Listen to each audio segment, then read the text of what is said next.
안녕하세요. 캐나다 경제 따라잡기 시간입니다. 타이틀은 부동산 시장이 회복되었다는 소식입니다.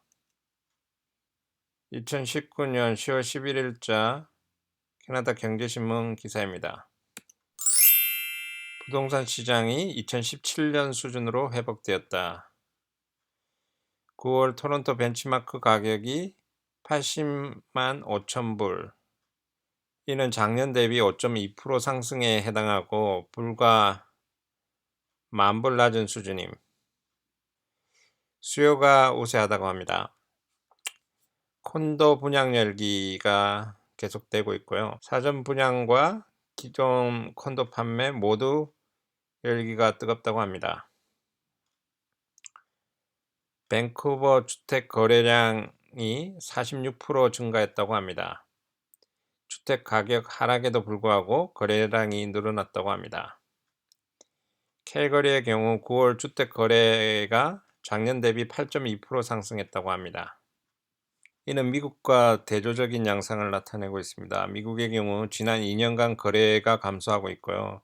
예를 들어 맨하탄의 콘도와 아파트는 8% 하락했다고 합니다. 이는 2012년 이후 가장 큰 하락세라고 합니다.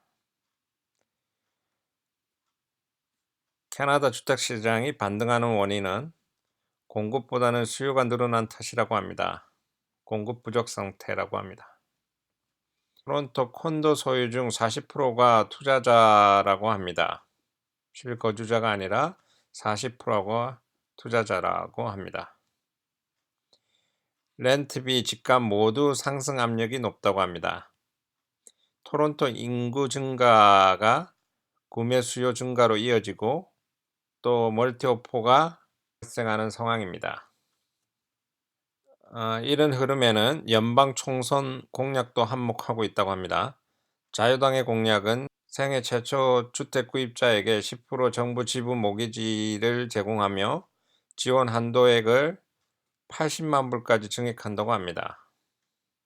공화당 공약은 모기지 상환 기간을 현 25년 이상보다 더 연장하려고 합니다. 생애 최초 주택 구입자에게 모기지 스트레스 규정을 재검토하겠다고 합니다.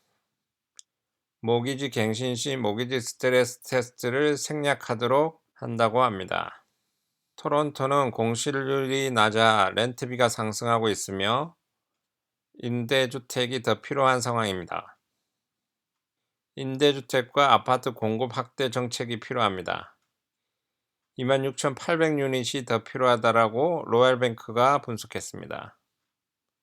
고급 콘도 판매도 소진되는 것을 보면 주택 형태와 무관하게 공급이 부족한 상태라고 합니다.